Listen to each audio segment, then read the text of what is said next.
Guys, it's Sue, your not so crafty crafter here. I am doing another video this evening on the beginner series and things that you need if you're a beginner card maker. My previous video, I focused on paper. Now, I do want to say that these videos shouldn't be compared to the videos that other crafters are doing, such as Jennifer McGuire's My Favorite Thing and and May Made It does the same series. I believe she does it once a year. I'm not sure. I know Jennifer McGuire tries to do it once a year. May Made It does one as well. She lists all of her favorite things. These are not necessarily all of my favorite things. These are things that I'm showcasing that a beginner crafter or beginner card maker will need to get rolling and get started in card making. A lot of these things are things that I bought when I first started, and they're not the highest quality. I'm slowly building my stash to where I'm buying better quality items for myself, but I'm not there yet. I don't have the whole stash of Tim Holtz and all of the Lawn Fawn dies and all of the Nina White cardstock and all of the top of the line products that an expert card maker would have, because I don't feel like I'm at that point yet. I am starting to slowly invest in different things that I know will help with my card making, but I'm pacing myself because this can get to be a pretty expensive hobby.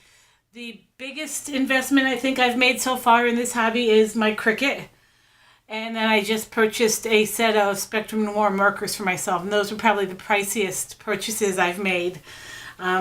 And I went with Spectrum Noir simply because I've been watching a lot of videos. The quality seems to be almost as good as the Copic markers, and I don't feel that I'm worthy of using Copic markers just yet. So anyway, I wanted to get started. The next video I'm going to focus on it's kind of a twofold. It's cutting equipment, things that you need to cut your cardstock with. But before I actually get started on the cutting equipment, the one thing that I want to talk about just a tiny little bit is card sizes. If you're new to card making, you're going to hear terms like A2 size card or an A7 size card, and you're not going to have any clue what any of that means. Basically what those are card base sizes. Now, let's see if I can find one here. Sorry, as I reach across. I've got lots of cards here that I make. This one right here. This is your perfect A2 size card. Okay? An A2 size card is 4 1/4 by 5 1/2 inches long in size. And then A7 is 5 by 7. It's a little bit bigger. And I believe an A7 would cost more to mail as well, just automatically. Now, how do you get an A2 size card out of a piece of cardstock? That's where your scissors and all of this stuff comes in. And I'm going to see if I can... Here, I have a piece of cardstock right here. I'm going to cut a piece of 8 1/2 by 11 cardstock for you and show you how to make 2 A2 size cards out of it. And that's going to be our first lesson. Now, the A2 size card, like I said, is 4 1/4 by 5 1/2. How do you get that? Well, you start with an 8 1/2 by 11 piece of cardstock. The way I do it most of the time is cut it, putting the 11 inch side, 8 1/2 by 11, put the 11 inch side in your cutter and cut it at 5 1/2. There you go. And when you fold that, you have a card that's 4 1/4 by 5 1/2. 4 1/4 by 5 1/2. Yep. Now, the other way you can do this, let me get another piece, and you will get, when you slice it that way, you will get, excuse me, 2 perfectly sized pieces of paper to make 2 A2 card size. A2 sized cards. Sorry, it's confusing. I understand.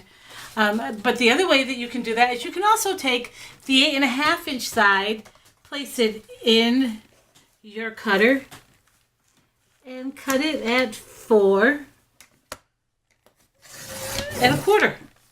and this will give you same size card. It's just going to fold differently, and this is your top fold card, and again it's 8¼ it's 4¼ by 5½. It just folds in a different manner, and you can get 2 of those out of that same sheet of 8½ by 11 paper. That is your A2 size card. That is your basic card that you will use, I would probably say 90% of the time. Now you can cut your paper in other dimensions. I don't have any 5x7 cards here on my table. I do buy those most of the time pre-cut, because when you're cutting a card like that, there's going to be waste on your cardstock. And I really try to conserve as much as I can. I mean, you see me sitting here. I've got pieces of scrap paper that are 1 inch by 2 inches in size. I saved those. They're all over the place. Sorry. But this takes us to our first set. Now, just backtracking a little bit, this was all very confusing to me because I didn't know where to find any of this information. I did a search on Pinterest, and this is what I came up with. This was the one that was most useful to me.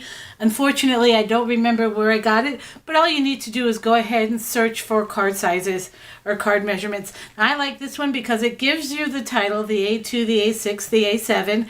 It gives you the card dimensions itself, and it also gives you your first matting measurements. Of course, I've moved my cards around so many times. Here we go. Now, the rule of thumb is when you want to mat, you cut 1/4 inch off your side. You can cut an eighth of an inch off each side. I find it easier if it's a blank piece of paper, just cut 1/4 inch off, and it gives you the 1/8 of an inch all the way around. And you can cut the 1/4 inch off one side and either the top or the bottom. And that gives you your first matting measurement. Now, I also found this on Pinterest as well. This is proportional mattings for that A2 size card, 5½ by 4¼ Your first mat is going to be 5¼ by 4 inches. And then your second mat is going to be 5 by 3¾ and so on and so forth. And again, you notice it's going down 1/4 inch for every mat on both sides, top, bottom, and then the 2 sides.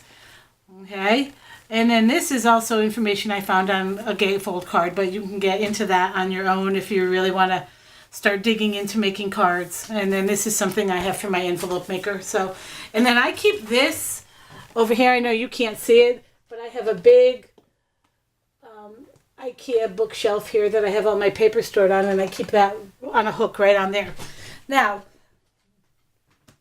the next step is to find a cutter that you like. You can go into your stationery department at Walmart and find a Westcott cutter for $7 or $8. You can go into the craft section at Walmart and find a Friskers cutter for a little bit more. You can go into Hobby Lobby, Michael's, and find a professional cutter, a guillotine cutter. You can order online. Tim Holtz has an awesome little mini trimmer. It's not Tim Holtz, it's Tonic.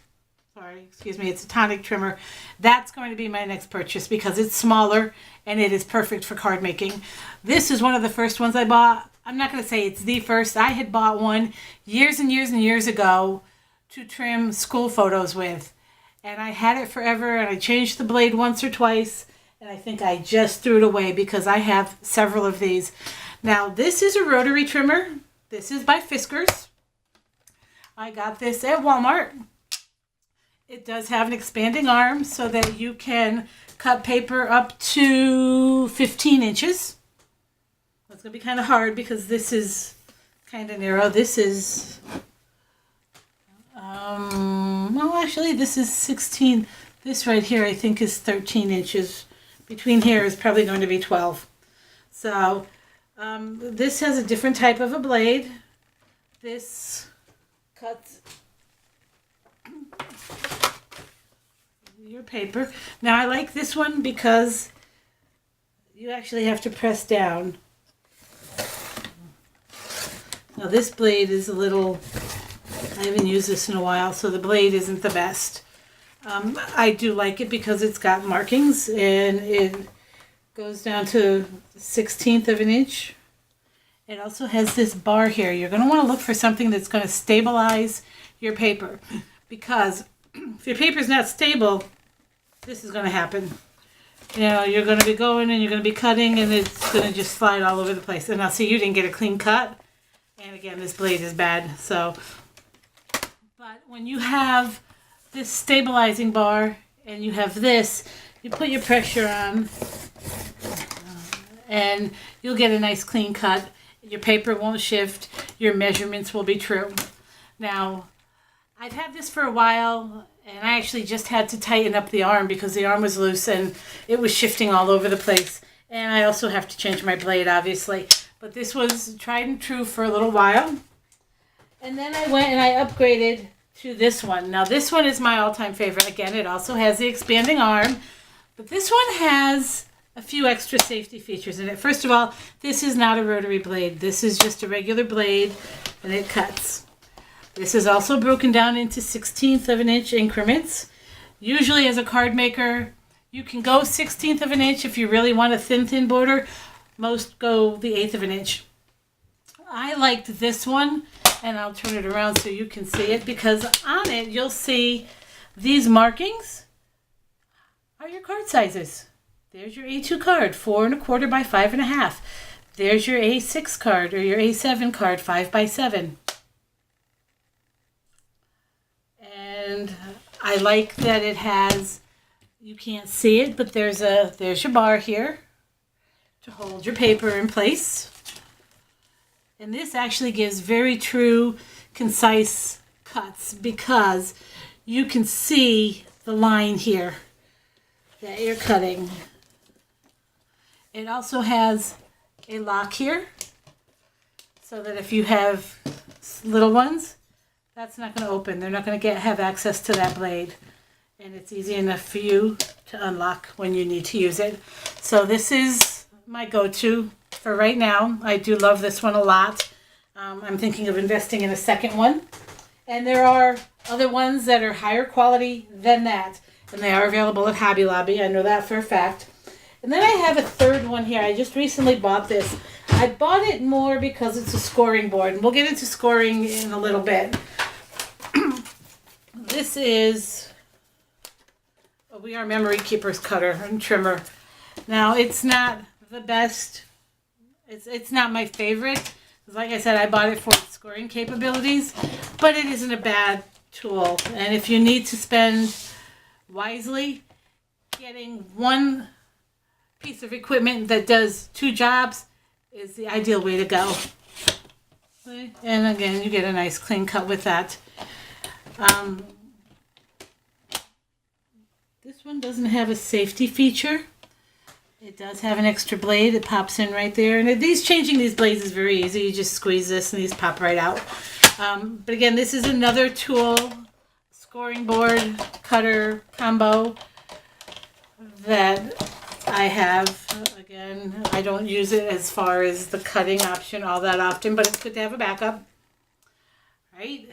Now the other tools, if you're good with an X-Acto knife and you have a cutting mat, by all means go that route. Save yourself some money. Me, not so much. I've cut my fingers so many times on these little bad boys right here that I use them unless I absolutely have to. They're just not my favorite tool. And then, of course, there's always, if you're just getting started and you don't have the money for a cutter, a pair of scissors works just fine. What I used to do when I first started is I would draw my measurements out on a piece of paper. You know, and if I were cutting an 8 1/2 by 11 piece of paper in half, I would draw a straight line at the 5 1/2 inch mark and just cut straight up that line. And you do what you have to do. Now, there's all kinds of scissors out there. These are just some of the ones that I've collected. Some of these are some of my favorite. I like, this one's for adhesive. Well, I just cleaned these, so these are good. These are by American Craft, and I bought these at Tuesday Morning for 99 cents.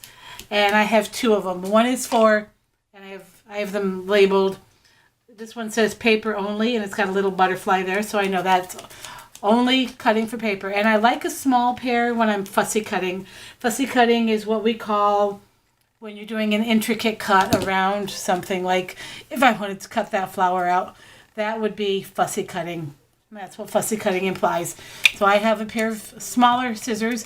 Now, if you're looking for top of the line, Cutter Bee and Tim Holtz both have awesome smaller snips, if you will, for cutting that thing. Now, I also have another one of these just because they're smaller for my adhesives. Now, I did buy, they do make Teflon coated scissors. Again, the Tim Holtz ones by Tonic, I believe, are they made, is who makes them, are supposed to be amazing. I do not have a pair yet, as I haven't been able to find them at Hobby Lobby. And if you know anything about me, I try at all costs to avoid any extra expenditures, including shipping. If I can find a deal on shipping, then I'll order online. And then these are a pair I bought when I started working for the school district. I worked in a kindergarten class. We did a lot of cut and paste. And that's part of where I got into some of this crafty stuff as well. But I always found myself using the teacher scissors, and whenever she needed them, she had to hunt me down to find them. So I went ahead and I bought myself a pair. And these are just Scotch from Walmart. And these worked really, really well. I like these a lot. And then these two pair are both, actually these are from Craft Smart. So I'm thinking these are from Tuesday Morning. And this is a pair that I got myself at Dollar Tree because they were purple. And they work really, really well. Now, there's also decorative scissors. I don't know if yep. And if you're old school scrapbooker, you'll know exactly what I'm talking about with these. Scissors with the fancy edges. And I have all kinds of other fun stuff in this box too, but I thought I would bring out these. Now, you can find these at Hobby Lobby. You can buy them in sets, which is pretty cool. I'm just checking my time here. I've only got a few minutes. Okay. These, what they will do is they will just cut a decorative edge right along your paper. I bought these years and years ago, and I never used them. And then when I started getting into crafting, I was going through some stuff that I had gotten for my son, and I found a bunch of paints, and lo and behold, these were in there too. Now this pair isn't that great, so I'm thinking this pair will need to go. It doesn't cut straight and it cuts raggedy, but these are good. These are kind of cool. And I like these. These are really neat too. So I'm going to have to throw those light green ones away. But if you look at them, you can tell they're two different brands. These are a lot smaller. So, in the trash they go. Don't keep anything that doesn't serve you any real purpose. Don't purchase anything if you think you're not going to use it on a regular basis. I learned that mistake the hard way. I have tons and tons of washi, and I got onto the planner craze, and I'm not using any of it. So I need to figure that all out. Thanks for watching. That's all I have for right now. Oh, kitty scissors. Those work too. If you've got smaller hands, grab up a pair. They're on sale all the time for back to school. But again, that's all I have for right now. I hope that you found this a little bit useful. Just some of the tools that you need as a beginner card maker. I'm going to do another one real soon showcasing different types of adhesive. Don't forget to hit like and subscribe. Watch for other videos in this series. And I'll talk to you again real soon. Take care. Bye.